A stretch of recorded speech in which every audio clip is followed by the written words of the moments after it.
Apa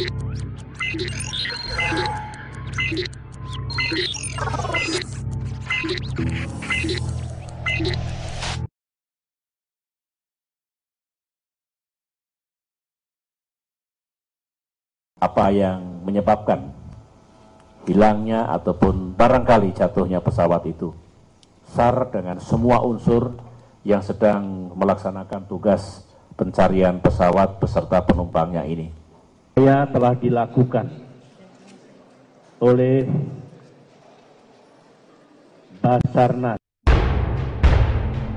Informasi terakhir yang kami peroleh, memang saat ini tim yang tadi telah utama memang belum berasnya hantaman pesawat ke lereng pesawat, kondisi pesawat. Tim SAR pun harus memilah puing pesawat untuk menemukan korban. Indonesian rescuers claim there's no hope for survivors after a Russian air dan juga tebing yang Evakuasi dari korban. Jenazah korban jatuhnya pesawat Sukhoi Superjet 100 saudara direncanakan dibawa akan dibawa ke kota. Ada sekitar 46 penumpang yang ikut dalam pesawat tersebut. Mereka diantaranya Presiden mendatangi satu persatu keluarga itu dan menyampaikan rasa duka citanya.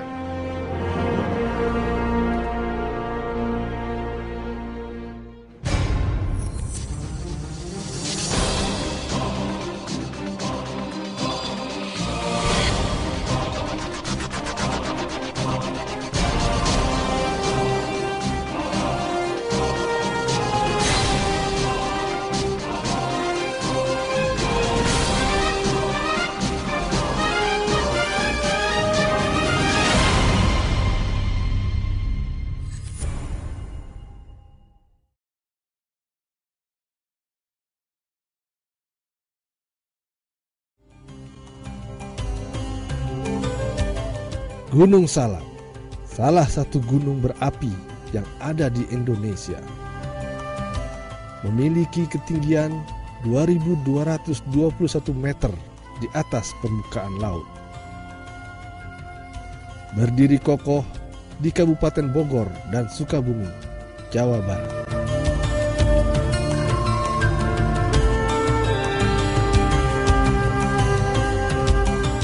Panorama yang indah serta kesejukannya membuat Gunung Salak menjadi salah satu lokasi favorit bagi para pendaki gunung. Namun siapa sangka, di balik kecantikannya, Gunung Salak menyimpan banyak kisah duka yang menyelimutinya. Salah satunya, kecelakaan pesawat Sukhoi Superjet 100 yang baru saja terjadi di Gunung Salak. Mendapat berita tersebut, Badan SAR Nasional segera merespon berita hilangnya pesawat Sukhoi Superjet 100. Halo, selamat sore Basarnas, Cirebon. Kita memperoleh informasi dari ATC Bandara Soekarno-Hatta, ya, Tower, bahwa pesawat Sukhoi Superjet yang sedang melaksanakan joy flight, ya, dengan rute Halim Perdana Kusuma, Pelabuhan Ratu dan Halim Perdana Kusuma lagi, itu mengalami lost contact sekitar pukul 14:50 ya, waktu Indonesia Barat. Jam 16-nya pihak ATC menghubungi Basarnas, dalam hal ini IDMCC, mengenai musibah lost contact tersebut. Kita lakukan Prekom Exkom, ya, untuk mencari kebenaran, lalu data-data yang terkait dalam hal persiapan perencanaan search and rescue-nya. Musibah ini menghentak dunia penerbangan. Badan SAR Nasional mengaktifkan operasi SAR gabungan yang terdiri dari berbagai elemen, yaitu TNI, Polri, Pemda, dan potensi SAR lainnya untuk melakukan pencarian lokasi jatuhnya pesawat Sukhoi Superjet 100 melalui jalur darat dan udara. Tanggal 9 Mei 2012, kurang lebih pukul 16.30, saya dapat informasi dari Com Center bahwa telah terjadi musibah pesawat Sukhoi Superjet 100 itu hilang kontak. Kejadiannya sekitar Gunung Salak.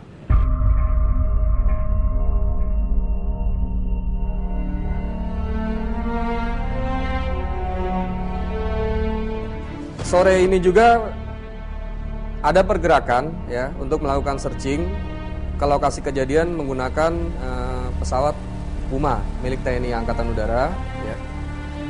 Karena lokasi di tempat diperkirakannya kejadian itu cuaca buruk sekali, akhirnya kita kembali ke pangkalan ya. Namun pada malam hari ini juga tim SRU melalui darat tetap berjalan menuju lokasi ya. Diperkirakan mereka akan menaiki melalui jalur posko Cidahu untuk malam hari ini juga. Itu ada pergerakan dari kantor SAR Jakarta, Bandung ya, dan Basarnas Pusat sendiri ikut membantu dalam melakukan pencarian ya melalui jalan darat malam hari ini juga.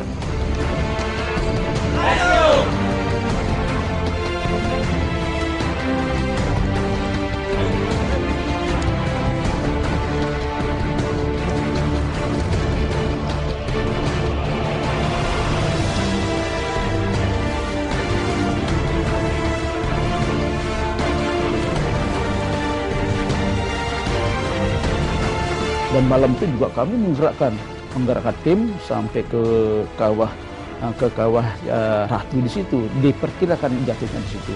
Ternyata pada malam itu juga kami tidak berhasil menemukan dan akan dilanjutkan operasi besok. Nah ternyata dari Kepala Badan SAR Nasional memberitakan minta bantuan kepada ATS untuk menggerakkan pesawat pada saat itu.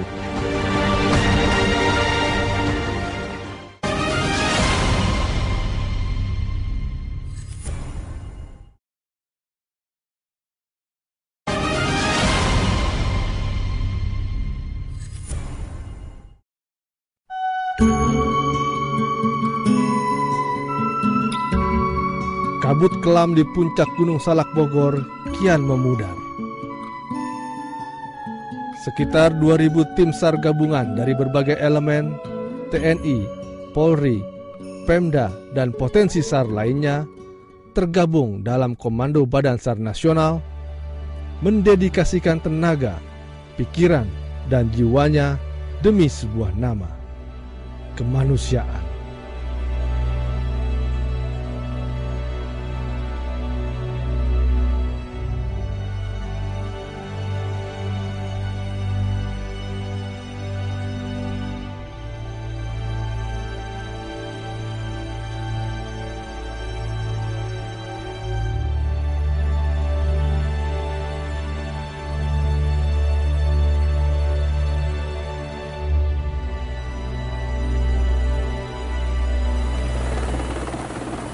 Yang kami berangkatkan pertama adalah pesawat Super Puma. Mereka naik ke ketinggian 8.000 di sekitar Pegunungan Salak, dan alhamdulillah sekitar jam 8.30 atau 8.40 kita melihat langsung tempat jatuhnya Sukhoi. Pada hari sebelumnya, SAR darat memang sudah naik ke sekitar Gunung Salak, namun mereka belum punya arah yang pasti kemana sebetulnya pesawat ini jatuh. Namun setelah ada informasi dari pesawat Super Puma bahwa koordinat jatuhnya pesawat Sukhoi adalah di sini, ini yang memberikan kepastian jalan kepada SAR darat untuk menuju ke tempat crash site.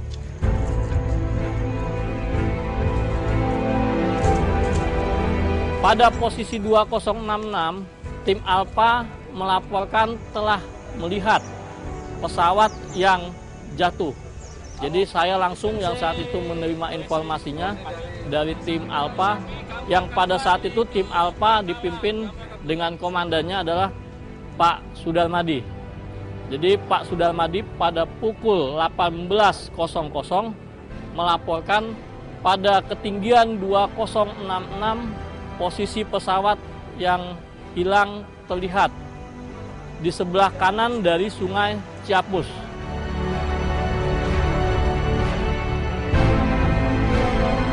Teman-teman ini udah mulai kelelahan karena suplai atau istilahnya logistik yang kita bawa itu sudah habis di perjalanan, karena rata-rata kita hanya membawa makanan kering dan air. Nah, airnya itu sudah habis, sementara untuk memasak kita sudah nggak ada lagi bahan air. Ya. Nah, saat itu kita untuk meminimalisasi pengeluaran energi kita istirahatkan.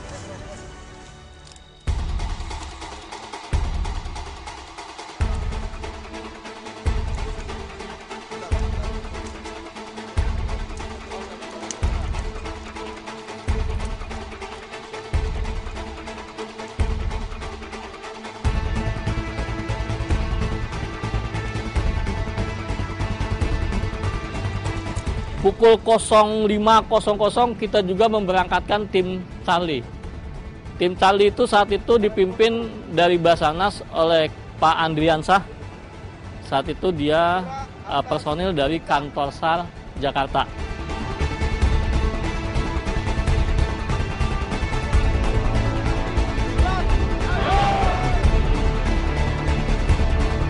Jam 5 pagi kita sudah langsung bergerak.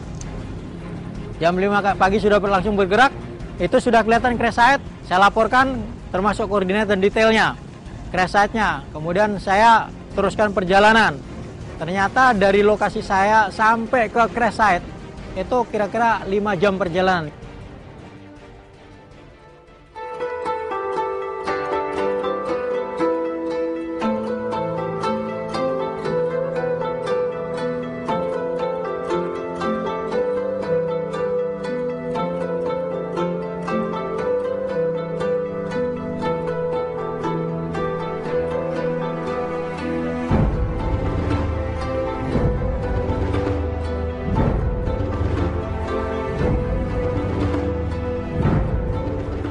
Pukul 09.30 tim Alpha menemukan atau sampai ke crash site yang memang sudah porak-poranda, dan kita minta untuk tim-tim yang di atas segera mengisi kantong-kantong mayat dengan paket-paket yang ada.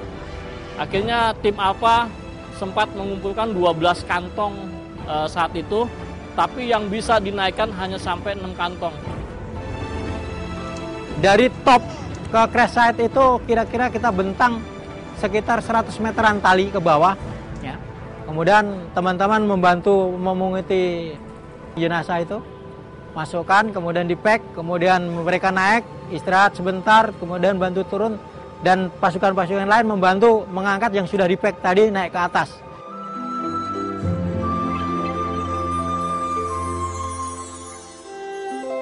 Untungnya yang tim Charlie itu bisa sampai cross site yang di bawah. Kalau kita, tim Alpha itu di atas ya, dari top, dari puncak ketinggian 2210 itu kita hanya sampai sekitar 300 meter. Dari atas sampai ke bawah yang bisa kita jangkau. Yang sampai di crash site bawah itu hanya tim Charlie.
Saya lihat kondisi teman-teman saya sudah mengalami kelelahan, kemudian saya putuskan, oke, kalau teman-teman tidak sanggup lagi untuk bermalam di sini, kita paksa malam ini juga kita harus turun.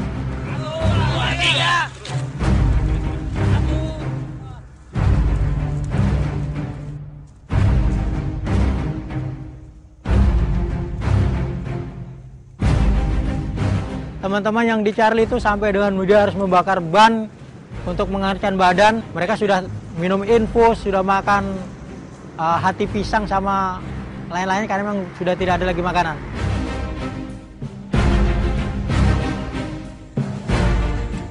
Mereka tuh memutuskan untuk melalui jalur bawah ya, yang katanya itu ada jalur lembah tengkorak ya.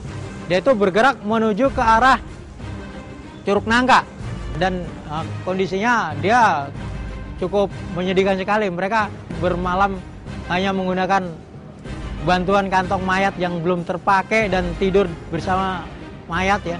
Karena dia memaksa untuk membawa satu kantong, satu paket yang dia bawa melalui darat ke arah Curug Nangka.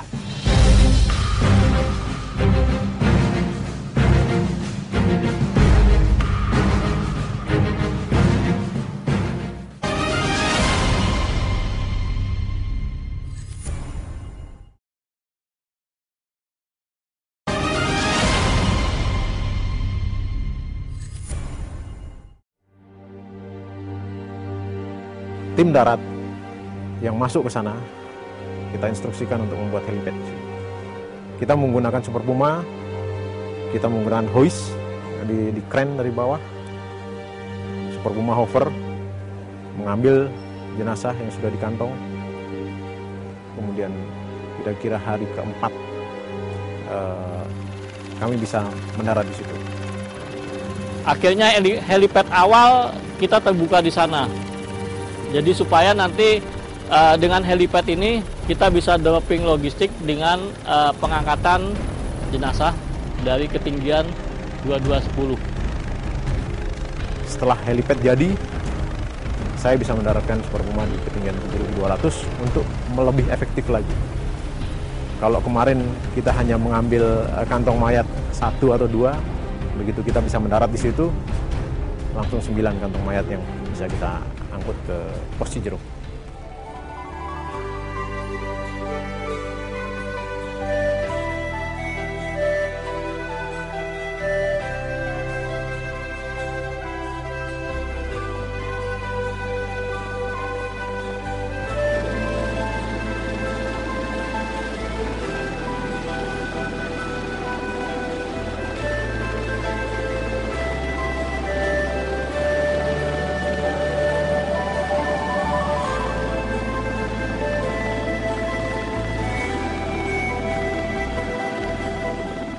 Kita naik menggunakan Super Puma, kemudian kita bawa ke Cijeruk dengan harapan memperpendek waktu, karena setelah mengedrop di Cijeruk kita bisa kembali lagi naik.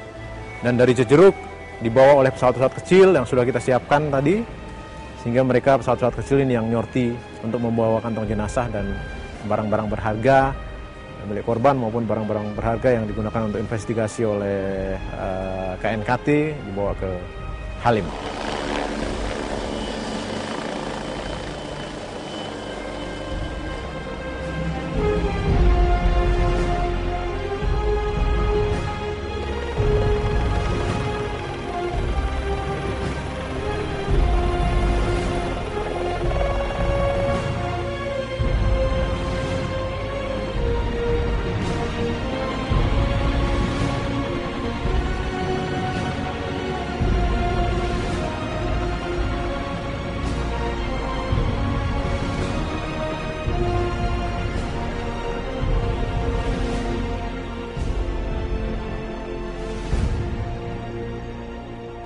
Ada sebagian barang-barang di sana yang belum kita temukan.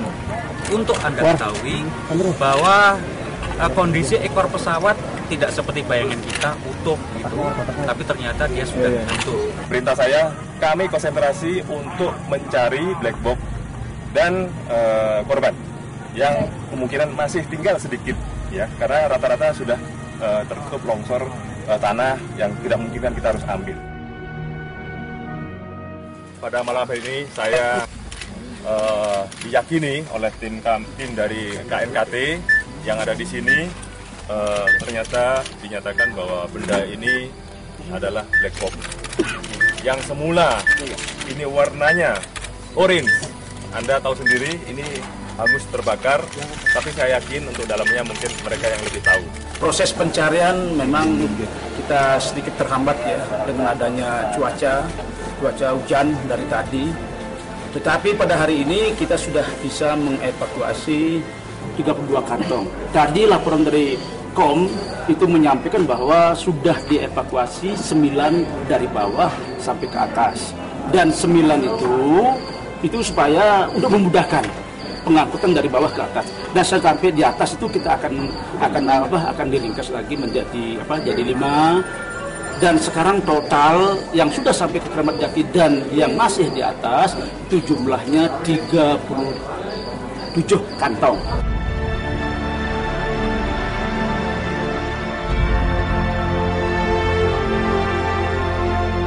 Setelah ke-45 jenazah sudah berhasil diidentifikasi DVI Polri, maka Rabu 23 Mei 2012 diadakan acara penyerahan korban dari Kementerian Perhubungan kepada pihak keluarga.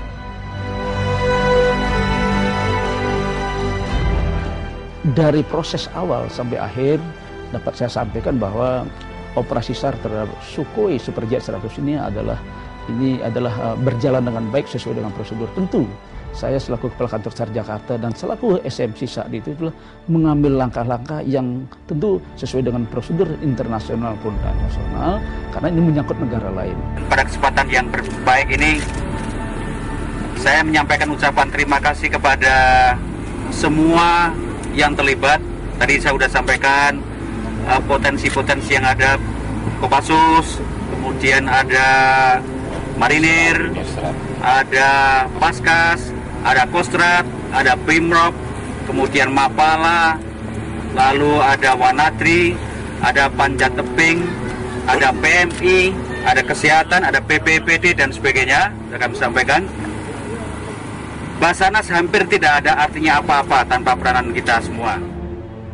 Dari Badan SAR Nasional sangat senang dan bangga bahwa kami di Badan SAR Nasional bisa melaksanakan tugas kemanusiaan ini dengan cepat, handal, dan aman. Kerja keras tim SAR gabungan dari berbagai elemen yang dikoordinir Badan SAR Nasional yang cepat dan tak kenal lelah dalam pelaksanaan operasi SAR musibah Sukhoi Superjet 100 mendapat apresiasi dari masyarakat di tanah air dan dunia internasional. Apa yang kita lakukan pada hari ini, ya semoga bisa menjadi bahan evaluasi kita untuk koordinasi atau pekerja-pekerja yang akan datang. Ya. Walaupun kita sama sekali tidak berharap. Badan SAR Nasional adalah ujung tombak koordinasi dan pergerakan seluruh elemen SAR. Karena itulah, Badan SAR Nasional harus mampu menunjukkan dan membuktikan eksistensinya dalam memberikan pelayanan yang terbaik kepada masyarakat demi dedikasi dalam tragedi.